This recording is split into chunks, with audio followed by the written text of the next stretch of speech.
When you were actively managing money, you presumably were under the same pressures as other fund managers to show performance results. Right. Did that incline you to sell too quickly sometimes? Well, I think my greatest mistakes are, it's funny, in a stock, all you can lose is 100%. I've done that. But your great mistakes is selling a good company, and then it doubles, then it triples and quadruples, because you make a lot of mistakes, and so those ones that go up tenfold, I call them the 10 baggers. So some of my mistakes are just saying, oh my God, this stock is too high, and I was wrong. And you had to figure out, what inning am I in this baseball game? I sold Toys R Us way too early. It went up 20-fold after I sold. I did the same thing at Home Depot. Those are probably my two greatest mistakes I ever made. When should you sell? Well, you ought to find out why you bought a stock. If you're saying it's a cyclical company and they're doing poorly and they're doing awful, you wait till things are getting better and they're doing terrific, and then you sell it.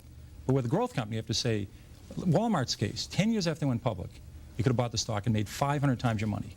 Because they still are only in 15% of the United States. And they could say, why can't they go to 17? Why can't they go to 19? Why can't they go to 23? So for the next 4 decades, they went around the country. So you have to say to yourself, in this stock, I have a 10-year story, a 20-year story. You ought to be able to write that down and follow that. That's what I do with the company. And that's your decision. That's how you sell it. We have a novel element for many investors today in the trust issue. Yes. We also have security problems that we didn't traditionally have in America. Have they changed the way you pick and believe in stocks? No, you still buy a company, and you buy a company to grow. And if it's a textile company or it's an electronics company or a software company, you better understand what they do. And if they do well, the stock will do well, no matter what happens to the market. If the Dow Jones today was 1,000 or 500, you would have made a lot of money in McDonald's. You would have made a lot of money in Johnson & Johnson. You would have made a lot of money in Gillette. These companies' earnings have gone up a lot the last 30 years.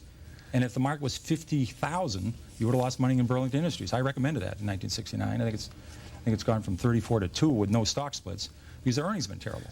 Well, your modesty actually makes an important point, which is people with the best batting averages in the world don't bat 1,000. Yeah. I sometimes get angry mail, particularly during bear markets, saying so-and-so recommended such and such and it went down. Yeah.